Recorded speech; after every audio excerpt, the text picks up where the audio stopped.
சிவாய நமக. அனைத்து சகோதர சகோதரிகளுக்கும் எனது அன்பான வணக்கம். நான் ஜோதிடர் எஸ்கே வாணி சுந்தர்ராஜன். லைஃப் பார்த்திங்கன்னா நம்ம எல்லாருக்கும் எப்பயுமே ஒரே மாதிரி போகிறது கிடையாது. நம்ம ஒவ்வொரு வயசை கடக்கும் போதும் பலவிதமான மாற்றங்கள், ஏற்றத்தாழ்வுகள் அப்படிங்கிற விஷயம் இருக்கும். ஸோ படிப்பு நன்றாக வருமா வராதா, வருமானம் எப்படி இருக்கும், வேலை நல்லா அமையுமா, தொழில் செய்யலாமா, குழந்தை பாக்கியம் இருக்கா, திருமணம் எப்போ நடக்கும், கடன் சுமை குறையுமா, சொந்த வீடு அமையுமா, ஸோ கணவன் மனைவி எந்த மாதிரி அமைவார்கள், உறவுகளோட உங்களுடைய நெருக்கம் எப்படி இருக்கும், ஸோ ரொம்ப கஷ்டமாகவே லைஃப் போயிட்டுருக்கு, எப்போ இந்த லைஃப்பில் ஒரு மாற்றம் வரும், ஒரு நல்ல விஷயங்களை நம்ம பார்க்க முடியாதா, இந்த கேள்விகளுக்கெல்லாம் விடை அப்படிங்கிறது பார்த்திங்கன்னா உங்களுடைய நட்சத்திரங்கள் வழியாகத்தான் நடக்கும். அதாவது நட்சத்திரங்களை இயக்கக்கூடிய அந்த கிரகங்கள் வழியாகத்தான் நடக்கும். அந்த கிரகங்கள் ஏற்படுத்தக்கூடிய மாற்றம்தான். ஸோ நடக்கிற அத்தனை விஷயமே நல்லதாக இருந்தாலும் சரி, தீமை தரக்கூடிய விஷயமாக இருந்தாலும் சரி, ஸோ இந்த கிரகங்கள் ஏற்படுத்தக்கூடிய அந்த தசாபுக்தி மாற்றத்தால் தான் உங்களுக்கு அத்தனை விஷயமுமே நடக்கும். ஸோ அப்படி பார்க்கையில் எந்த வயதில் உங்களுடைய ஜாதக ரீதியாக நீங்கள் எந்த மாதிரியான பலன்களை இந்த கிரகங்கள் மூலமாக அனுபவிப்பீர்கள் அப்படிங்கிறத பார்த்துடலாம். ஸோ இது பார்த்திங்கன்னா நிறைய பேருடைய வாழ்க்கை முறையில் ஒத்துப்போகிற ஒரு விஷயமா இருக்கும். ஏன்னா அப்படி பார்க்கையில் இன்றைக்கி நம்ம பார்க்க போகிற பதிவு என்ன அப்படின்றது பார்த்திங்கன்னா, திருவாதிரை நட்சத்திரத்தில் பிறந்தவர்களுடைய ராகு திசை எப்படி இருக்கும் அப்படின்றத நம்ம பார்க்க போகிறோம். திருவாதிரை நட்சத்திரத்திற்கு முதல் திசையாக வருவது, அதாவது பிறப்பு திசையாக வரக்கூடியது என்ன அப்படின்றத பார்த்திங்கன்னா ராகு திசை தான். ஸோ திருவாதிரை நட்சத்திரத்தோட 4 பாதங்களுமே மிதுன ராசியில் வரும். இந்த ராகு திசையோட மொத்த கால அளவு அப்படின்றது பார்த்தோம்னா 18 வருடங்கள். ஆனால் ஒவ்வொரு குழந்தையும் பிறக்கின்ற நேரத்தை பொறுத்து, அதாவது சந்திரன் திருவாதிரை நட்சத்திரத்தின் எந்த பாதத்தில் இருக்கின்றாரோ அதை பொறுத்து அந்த பிறப்பில் இருக்கக்கூடிய அந்த இருப்பு திசை அப்படின்றது வேறுபடும். ஸோ ஒவ்வொருத்தருக்கும் ஒவ்வொரு மாதிரியான வயது வித்தியாசங்கள் இருக்கும். ராகு திசை ஒவ்வொரு குழந்தைக்கு 5 வருட இருப்பு, 6 வருட இருப்பு, இல்லை 17 வருட இருப்பு திசையாக கூட இருக்கலாம். ஸோ அப்போது எத்தனை வயசு வரைக்கும் இந்த ராகு திசை நடக்கும் அப்படின்றத பார்க்கலாம். ஸோ திருவாதிரையின் 1ஆம் பாதத்தில் நீங்கள் பிறந்திருக்கீங்க அப்படின்னா 13 வயதுலேருந்து 18 வயது வரைக்கும் இந்த ராகு திசை நடக்கும். ஸோ திருவாதிரை நட்சத்திரத்தோட 2ஆம் பாதத்தில் பிறந்திருந்தீங்க அப்படின்னா 9 வயது முதல் 13 வயது வரைக்கும் இந்த ராகு திசை நடக்கும். திருவாதிரை நட்சத்திரத்தோட 3ஆம் பாதத்தில் நீங்கள் பிறந்திருக்கீங்க அப்படின்னா 4 முதல் 9 வயது வரைக்கும் இந்த ராகு திசை அப்படின்றது நடக்கும். திருவாதிரை நட்சத்திரத்தோட 4ஆம் பாதத்தில் நீங்கள் பிறந்திருக்கீங்க அப்படின்னா ஸோ பிறந்ததுலேருந்து சுமார் 4 வயது வரைக்கும் இந்த ராகு திசை அப்படிங்கிறது நடக்கும். அப்போ இந்த ராகுவோட சூட்சுமங்கள், தனித்துவமான காரகத்துவங்கள் அப்படின்றத பார்த்தோம்னா, ஸோ ராகு பார்த்திங்கன்னா ஒரு போகக்காரகன், அது மாய கிரகம் அப்படின்னு சொல்லலாம். எப்பயுமே பார்த்திங்கன்னா இந்த 9 நவகிரகங்களில் ராகு அப்படின்றது ஒரு தனியான ஒரு ஸ்டைலுன்னு சொல்லலாம். அதாவது ரஜினி சொல்லுவார் பார்த்தீங்களா, என் வழி தனி வழி அப்படின்னு எல்லாம் சொல்லுவார் பார்த்தீங்களா. ஸோ அந்த மாதிரி இந்த ராகு திசை அப்படின்றது பார்த்திங்கன்னா ஒரு மாதிரி டிஃப்ரெண்ட்டாக தான் நடக்கும். ஸோ எதை செஞ்சாலுமே பெருசாக செய்யணும்னு நினைக்க வைக்கக்கூடிய கிரகம். சின்ன குழந்தையாக இருந்தாலும் சரி, பெரிய ஆளாக இருந்தாலும் சரி, இவங்களோட ஆசை மட்டும் பார்த்திங்கன்னா ரொம்ப ஸ்கை லெவலில் இருக்கும். அதாவது வானத்தை தாண்டி இவங்களுடைய ஆசை அப்படின்னு சொல்லலாம். ஸோ பிரம்மாண்டம், இன்ஃபினிட்டி, அளக்கவே முடியாத ஆசையை மனதுக்குள் ஏற்படுத்துகின்ற ஒரு கிரகம் அப்படின்னா அது ராகு தான். ராகு பார்த்திங்கன்னா பழைய பஞ்சாங்கத்தை பார்க்கக்கூடிய கிரகம் இல்லை. ஸோ புதுசாக எந்தெந்த மாதிரியான விஷயங்கள் வருதோ அதையெல்லாம் ட்ரை பண்ண வைக்கும். குறிப்பாக பார்த்திங்கன்னா இப்போ இருக்கிற டெக்னாலஜி, கேட்ஜெட்ஸு, மொபைல், இது எல்லாமே பார்த்திங்கன்னா ராகுவினுடைய ஆதிக்கம் அதிகமாக இருக்கிற விஷயம். ராகுனாலே பார்த்திங்கன்னா அந்நியம் அப்படின்றது அர்த்தம். ஸோ வெளியில் இருக்கக்கூடிய விஷயங்கள். இப்போ இருக்க காலத்தில் பார்த்திங்கன்னா குழந்தையாக இருந்தால் கூட ரொம்ப சீக்கிரமே இங்கிலீஷ் பேசுகிறாங்க.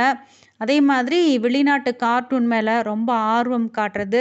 ஸோ இப்போல்லாம் கூட பார்த்திங்கன்னா ட்ரெண்டிங்கில் இருக்கிற அந்த சின்சான், அனிமே, ஸோ இந்த மாதிரியான கார்ட்டூன் மேலே ரொம்ப ஈடுபாடு வச்சுருக்காங்க இல்லைங்களா குழந்தைங்க. ஸோ இதற்கு எல்லாமே காரக கிரகம் அப்படின்றது இந்த ராகு தான். அதே மாதிரி என் வழி தனி வழி அப்படின்னு சொல்லக்கூடிய கிரகம். யார் பேச்சையுமே கேட்காம தான் என்ன நினைக்கிறாங்களோ அதை சாதிக்கணும் அப்படின்னு அடம் பிடிக்கக்கூடிய குணத்தை உருவாக்கக்கூடியவரும் இந்த ராகு தான். அப்போது இந்த குழந்தை பருவத்தில் படிக்கக்கூடிய வயதில் இந்த பிள்ளைகளுக்கு எந்த மாதிரியான மாற்றங்கள் நடக்கும் அப்படின்னு பார்த்திங்கன்னா, ஸோ இந்த ராகு திசை பிறந்த உடனே வரக்கூடிய திசை இல்லைங்களா. அப்போ அந்த குழந்தை வளர்ந்து படிக்கக்கூடிய வயது வரைக்கும் இந்த ராகு திசை இருக்கும்.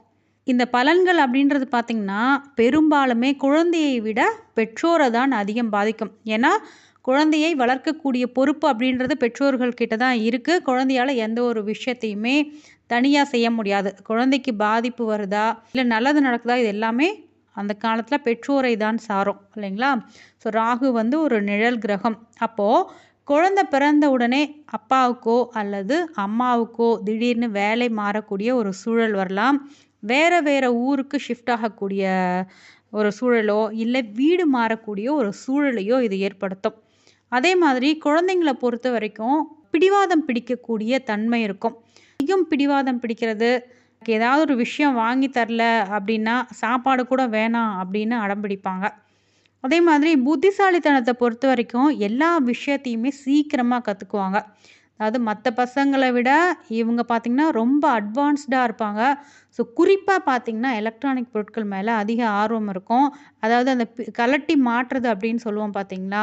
ஒரு சின்னதாக எலக்ட்ரானிக் காராக இருக்கட்டும், ஒரு ட்ரெயினாக இருக்கட்டும், இல்லை வீட்டில் கூட பார்த்திங்கன்னா சின்ன சின்னதாக நுணுக்கமான விஷயங்கள்லாம் செஞ்சுருவாங்க. ஸோ அதிலெல்லாம் வீட்லேயே ஒரு ப்ளம்பிங் ஒர்க்காக இருக்கட்டும், மற்ற ஏதாவது ஒரு விஷயமா இருக்கட்டும், இவங்களுக்கு ஆர்வம் அதிகமாக இருக்கும். அதை கழட்டி நம்மளும் செஞ்சு பார்த்தா என்ன அப்படின்னு யோசிக்கக்கூடிய தன்மை இவங்களுக்கு இருக்கும். ஹெல்த்தை பொறுத்த வரைக்கும் பார்த்திங்கன்னா அப்பப்போ காரணமே தெரியாமல் சளி பிடிக்கிறது, ஸோ இல்லைன்னா ஸ்கின் அலர்ஜி வரக்கூடிய வாய்ப்புகள் அப்படின்றது இந்த காலகட்டத்தில் இருக்கும்.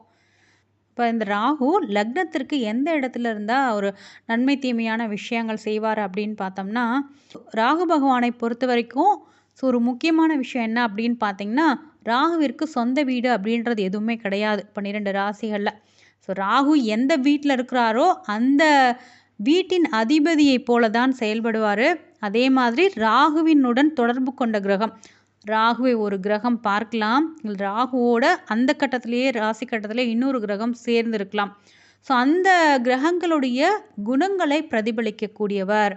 அதே மாதிரி தான் நின்ற வீட்டின் அதிபதி ஆட்சியாக இருந்தால் ராகுவின் பலன்கள் அப்படின்றது வந்து சிறப்பாக இருக்கும்.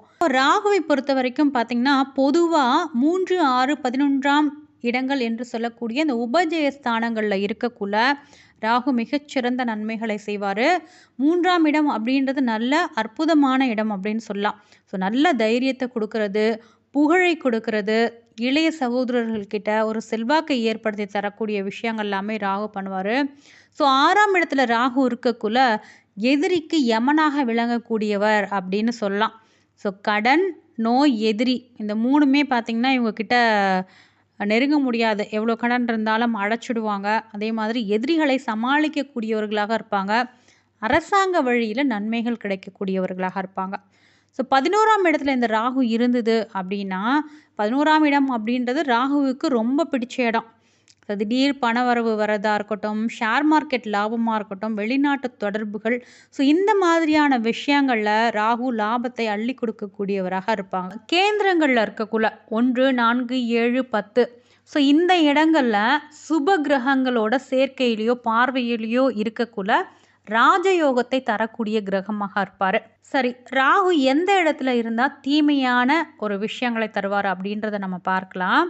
ஸோ 2ஆம் இடத்துல ராகு இருக்கக்குள்ள குடும்பத்தில் ஒரு குழப்பம், தேவையில்லாத பேச்சுக்கள், அடிக்கடி பணம் விரயம் ஏற்படக்கூடிய தன்மை எல்லாமே இருக்கும். 2ல் ராகு இருந்தால் பணம் தங்காது, செலவாயிட்டே இருக்கும், இல்லாத எக்ஸ்ட்ரா ஏதாவது செலவு வச்சுக்கிட்டே இருக்கும். ஸோ 5ஆம் இடத்துல ராகு இருக்கக்குள்ள புத்திர தோஷம் அப்படின்ற விஷயம் இருக்கும். அதே மாதிரி குழந்தைங்களோட வழியில் ஏதாவது ஒரு மன உளைச்சல் அப்படின்ற விஷயம் இருந்துக்கிட்டே இருக்கும். மனக்குழப்பம் அதிகமாக இருக்கும். 5ல் ராகு இருந்து திசாபுக்திகளோ அந்தரங்களோ நடக்கக்குள்ள ரொம்ப அமைதியாக இருங்க, மெடிடேஷன் பண்ணுங்கள். ஸோ 8ஆம் இடத்துல ராகு இருக்கக்குள்ள எதிர்பாராத விபத்துகள், வம்பு வழக்குகள், பிரச்சனை, கோர்ட்டு கேஸு இந்த மாதிரியான விஷயங்களை வந்து இழுக்கடிக்கக்கூடியவராக இருப்பார். அதே மாதிரி அட்டம ராகு பார்த்திங்கன்னா புரியாத பயத்தை தரக்கூடிய ஒரு கிரகமாக இருக்கும். ஸோ 12ஆம் இடத்துல ராகு இருக்கக்குள்ள வீண் செலவுகள் ஏற்படுறது, தூக்கம் இல்லாமல் அலையிறது, மருத்துவ செலவுகள் உண்டாகக்கூடிய விஷயங்கள் எல்லாமே இருக்கும். பொதுவாக பார்த்திங்கன்னா ராகுக்கு சொந்த வீடு இல்லை, இருந்தாலும் பார்த்திங்கன்னா சில லக்னத்திற்கு நன்மை செய்யக்கூடியவராக இந்த ராகு இருப்பார். அப்போ ராகுவிற்கு பார்த்திங்கன்னா சுக்கிரன், புதன், சனி ஸோ இந்த 3 கிரகங்களும் நண்பர்களாக வருவாங்க. ரிஷபத்திற்கும் துலாம்க்கும் மிதுனம், கன்னி, மகரம், கும்பம் இந்த லக்னங்களுக்கு சில நன்மைகளை செய்யக்கூடிய ஒரு விஷயத்தை பண்ணுவார். இப்போ துலாம் ரிஷபமாக நீங்கள் சுக்கிரனோட லக்னங்களில் இருக்கக்குள்ள ஒரு கோடீஸ்வர யோகத்தை தரது. மிதுனம் கன்னி, ஸோ இந்த லக்னங்களுக்கு ராகு என்ன பண்ணுவார் அப்படின்னு பார்த்தீங்கன்னா, தொழில் வகையில் முன்னேற வைப்பார். பேச்சாற்றலால் முன்னேற்றம் தர வைக்கக்கூடியவராக இருப்பார். ஸோ மகரம் கும்பம் இந்த லக்னங்களுக்கு பார்த்தீங்கன்னா நல்ல பதவி, அதிகாரம், வெளிநாட்டு யோகத்தை வழங்கக்கூடியவராக இருப்பார். ஸோ எந்த லக்னத்திற்கு தீமை செய்யக்கூடியவராக ராகு இருப்பார் அப்படின்றத பார்த்தீங்கன்னா, ராகுவிற்கு பார்த்தீங்கன்னா சூரியன், சந்திரன், செவ்வாய், ஸோ இந்த 3 கிரகங்களுமே ஆகாது, பகை கிரகங்களாக வரக்கூடியவர். அப்போ கடக லக்னத்தை எடுத்துக்கிட்டோம் அப்படின்னா, ஸோ இங்கே கடக லக்னத்தில் இருக்கக்குள்ள ஒரு மனக்குழப்பம், அதே மாதிரி தாயோட சில கருத்து வேறுபாடுகளை தர்றது. சிம்மத்தில் ராகு இருக்கக்குள்ள பிடிவாதம், ஸோ அரசாங்க ரீதியிலான சிக்கல்கள் வரக்கூடிய வாய்ப்பை தருது. மேஷம், விருச்சிகம், ஸோ இந்த இடத்துல பார்த்திங்கன்னா ஒரு தேவையில்லாத ஒரு ஆவேசமாக இருக்கிறது, இரத்த சம்பந்தமான உபாதைகளை தரக்கூடிய விஷயங்கள் எல்லாமே தருவார். என்னதான் இந்த லக்னங்களுக்கு இவர் ஆகாதவராக இருந்தாலும் சுப கிரகங்களுடைய தொடர்பு ராகுக்கு இருக்கக்குள்ள இந்த கெடுபலன்கள் அப்படின்றது இருக்காது. ஸோ இந்த பாயிண்ட்டையும் நீங்கள் நோட் பண்ணிக்கோங்க. அதே மாதிரி இந்த காலம் பார்த்திங்கன்னா படிக்கின்ற காலம் அப்படின்னு சொன்னா இல்லைங்களா? ஸோ அப்போது ராகு தனித்து இருக்கக்குள்ள இந்த மேற்கூறிய பலன்கள் அப்படின்றது. அதே மாதிரி ராகுவை பொறுத்த வரைக்கும் இந்த சேர்க்கை இருக்குது பார்த்தீங்களா? ஸோ சில கிரகங்களோட சேரக்குள்ள படிக்கிற இந்த வயசில் கல்வியில் குழந்தைகள் கவனம் சிதறக்கூடிய வாய்ப்புகள் உண்டு. அப்போது ராகுவும் சந்திரனும் யாருக்கெல்லாம் சேர்ந்திருக்கோ, ஸோ அவங்களுக்கு பார்த்திங்கன்னா இந்த சந்திரன் பார்த்திங்கன்னா மனதிற்கு அதிபதி. அப்போ ராகுவோடு சேரக்குள்ள கற்பனை ரொம்ப அதிகமாகும். ஸோ படிக்கக்குள்ளே ஏதாவது ஒரு யோசனையிலேயே இருப்பாங்க. தூக்கம் வராது இந்த குழந்தைங்களுக்கு. அதே மாதிரி ஒரு தேவையற்ற பயம் இவங்களுக்குள்ளே இருந்துக்கிட்டே இருக்கும். எக்ஸாம் பார்த்தா பயம், கிளாஸ் டெஸ்ட்டை பார்த்தா பயம், டீச்சர்ஸை பார்த்தா பயம். ஸோ இந்த மாதிரி மனசுக்குள்ளேயே இவங்களுக்குள்ளேயே ஏதாவது ஒரு கற்பனையில் வாழ்ந்துகிட்டே இருப்பாங்க. மாதிரி இருக்கிற குழந்தைங்க என்ன பண்ணலாம் அப்படின்னு பார்த்தீங்கன்னா, மெயினாக பார்த்தீங்கன்னா அந்த செல்ஃபோன் பார்க்குறத கொஞ்சம் நிப்பாட்டுங்க. அதே மாதிரி இவங்களுக்கு இந்த கற்பனையான விஷயங்கள் தோன்றுது இல்லைங்களா? ஸோ அதெல்லாமே கண்ட்ரோல் பண்ணி மனதை ஒருநிலைப்படுத்தக்கூடிய வழியை அந்த குழந்தைக்கு பண்ணணும். ஸோ அடுத்ததாக பார்த்திங்கன்னா ராகு ப்ளஸ் சுக்ரன், யாருக்கெல்லாம் ராகு சுக்ரன் சேர்ந்து இந்த குழந்தை பருவத்தில் அந்த ராகு திசை நடக்குதோ அவங்க என்ன பண்ணணும் அப்படின்னு பார்த்திங்கன்னா, சுக்ரன் பார்த்திங்கன்னா சுகபோகங்களுக்கு அதிபதியாக வரக்கூடியவர்.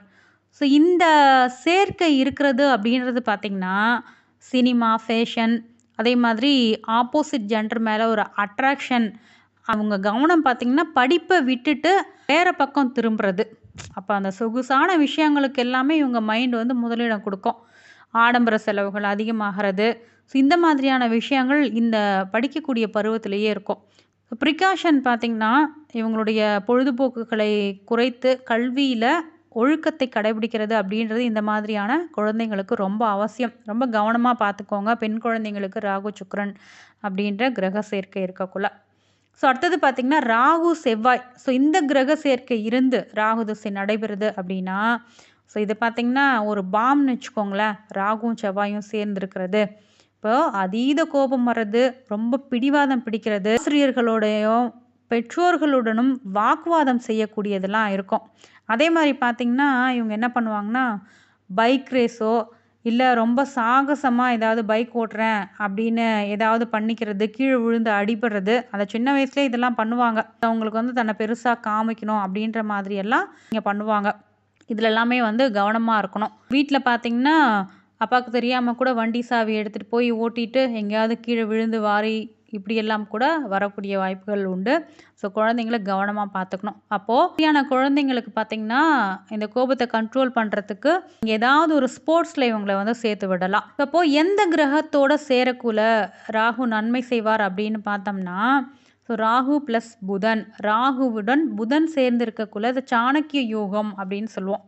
புதன் பார்த்திங்கன்னா ஏற்கனவே ஒரு புத்திசாலி கிரகம்.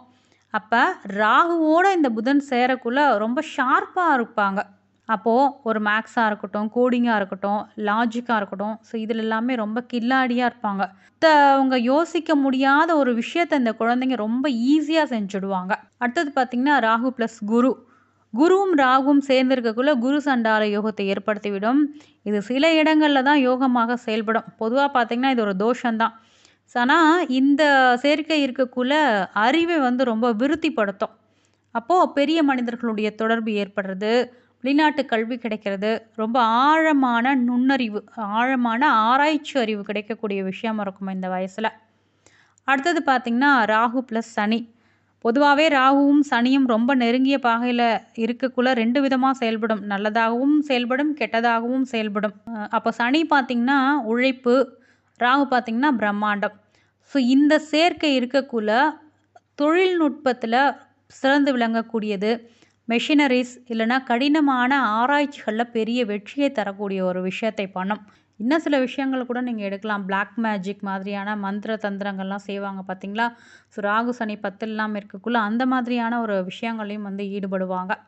இந்த ராகு திசை சில நேரங்களில் பார்த்திங்கன்னா மன உளைச்சல்களையும் தடையும் கொடுக்கக்கூடிய கிரகம். ஸோ அப்படி உங்களுடைய குழந்தைங்களுக்கு ரொம்ப இந்த ராகு திசை சரியில்லாத நிலைகளில் இருக்கக்குள்ள சில பரிகாரங்களை வந்து நீங்கள் பண்ணலாம். எப்பயுமே பார்த்தீங்கன்னா ராகு திசைனாலே துர்க்கை அம்மன் வழிபாடு தான் ரொம்ப சிறந்த வழிபாடு. ராகுவிற்கு அதிதேவதை பார்த்தீங்கன்னா துர்க்கை அம்மன். செவ்வாய்க்கிழமைகள்லையோ வெள்ளிக்கிழமைகள்லையோ ராகு காலத்தில் நீங்கள் உங்கள் வீட்டுக்கு பக்கத்தில் இருக்க துர்க்கை அம்மன் கோவிலில் எலுமிச்சம்பழம் தீபம் ஏற்றி துர்க்கை அம்மனை வழிபாடு பண்ணலாம். ஸோ அதாவது எலுமிச்சம்பழத்தை 2ஆக கட் பண்ணி அதில் நல்லெண்ணெய் விட்டு தீபம் ஏற்றி துர்க்கை அம்பாளை வந்து வழிபடுறது அப்படின்றது சிறப்பான விஷயமாக இருக்கும். அடுத்தது பார்த்திங்கன்னா ராகுவினுடைய தானியம் அப்படின்றது பார்த்திங்கன்னா கருப்பு உளுந்து. ஸோ யாருக்காவது நீங்கள் இந்த கருப்பு உளுந்தை தானமாக கொடுக்கறது அப்படின்றதும் சிறந்த பரிகாரமாக இருக்கும். அதே மாதிரி பார்த்திங்கன்னா வாயில்லா ஜீவன்களுக்கு உதவுறது, பறவைகளுக்கு உணவு அளிக்கிறது. ஸோ உங்கள் வீட்டுக்கு பக்கத்துலேயே பறவைகள் இருந்தால், இல்லை மாடியில் வந்து பறவைகள் வரும், அந்த இடத்துல கொஞ்சம் யாருக்கு ராகு திசை நடக்குதோ அவங்க கையால் கொஞ்சம் தானியங்களை போடுறது அப்படின்றது சிறப்பாக இருக்கும். அடுத்தது பார்த்திங்கன்னா ராகுவுக்கு பிடிச்ச விஷயம் அப்படின்றது சுத்தமாக இருக்கிறது, அதே மாதிரி வாசனை திரவியங்களை யூஸ் பண்ணுறது. இப்போ குளிக்கக்குள்ளே தண்ணியில் கொஞ்சம் சந்தனம் இல்லை ஜவ்வாது, பன்னீர், ஸோ இந்த மாதிரியான விஷயங்களை வந்து கலந்து குளிக்கலாம். ஸோ எப்போவுமே பார்த்திங்கன்னா இந்த வாசனை திரவியங்களை பயன்படுத்தக்குள்ள ராகுவினுடைய நெகட்டிவான எனர்ஜி அப்படின்றது உங்ககிட்ட இருந்து போயிடும்.